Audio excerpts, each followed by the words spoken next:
السلام عليكم ورحمة الله تعالى وبركاته. كما جمتوا تفيدا وتوتا يوكان هردو توتا كنا بقى نجا يانغ بيارا كنا ولتني في ده نجينا إيجا أكو مرجع يستان الله تنا يورا بفرد ديمني من موسيقى دايني نانو سنجر يورا بفرد وان تادف نشيدا أدال لي دلني يورا بفرد صاحبك يتوقع وجين يشودا وجابر كجرامو isa wajin nashida dalene qabane diata irra nashidan dalene kun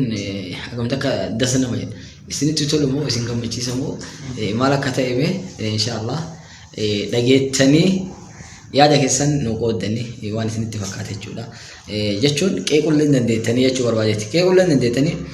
waan isin mul'ati bakka kana sirreeffachuu qabdanii kana dogongortanii kana sirreeffachuu qabdanii ammallee kanallee akkana godhuu qabdanii jettanii yaada keessan waan isin mul'ate inshallah commenti jala kan nuuheetan adii qabu waan taateef egaa saahibni kiyya sun kunoo Abu Jaabir jedhama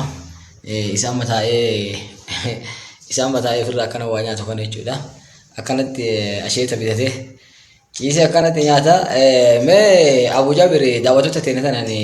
wanni ati jettu maaltu jira fakkeenyaaf daawwattoota keenya waan isin ergaa dabarfatan yoo jiraate maaltu jira egaa kuma albaab jedhetti maasha Allah araadana bakka itti argamnu magaalaa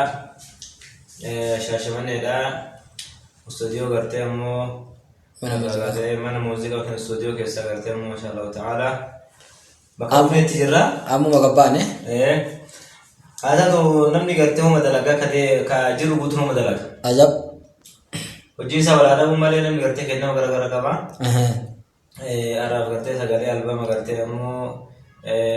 شنفا كنجتا وقرته دلني تنين بحاجرة الله وان كنا كيس تقال من ما تي دونغوري نبامو جدلون دونغورو تجرا barreeffamaan dongoruu turaa gartuu mateen haatahu kana gootuu keessas karaa interneetaa Facebook biraamii gartuu hordofan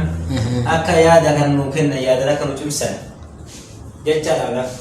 Masha Allah baay'ee tokko gaariidha Abu Jaabir osoo yaada biratti hin tarre fakkeenyaaf amma sagalee duraan asirra waliin dabaleen tokko keessatti illee namoonni hedduun baay'ee tokko gaariidha Masha Allah jechaa jiranii namoonni jedhanii ilaalchi akkasiin qoodan jira jechuudha karaa sooshaal miidiyaa kanaan yookaan ammoo karaa interneeta keenya yookaan warra nu hordofan jechuu gabaabinaan warri jedhanii jiranii gabaabinaan akkuma silaa reeftanii jedhe san osoo yaada isaaniillee waan silaa nu dubbachuu barbaadan yookaan ammoo yaada irratti kennuu barbaadan waan kana sirreeffadhaa kana tolfachuu qabdanii kanatti isinirraa hir'ina qabaa kanatu iyyuu ammallee akkanatu qaba jedhanii osoo nu barreessanii maaltu rakkoo qaba maal jettanii? Gaarii dachaalaa Egaa daawwattoota fi kabajamtoota keenya akkuma isin ajajnesan inshallah nasiida tun addisi yookaan ammoo bifa haaraadhaan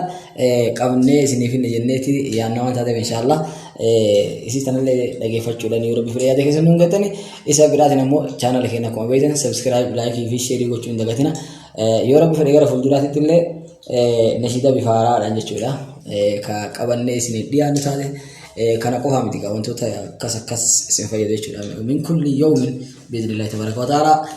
والسلام عليكم ورحمة الله تعالى وبركاته في أمان الله بكيتين تركمنو شاشة من موسيقى استوديو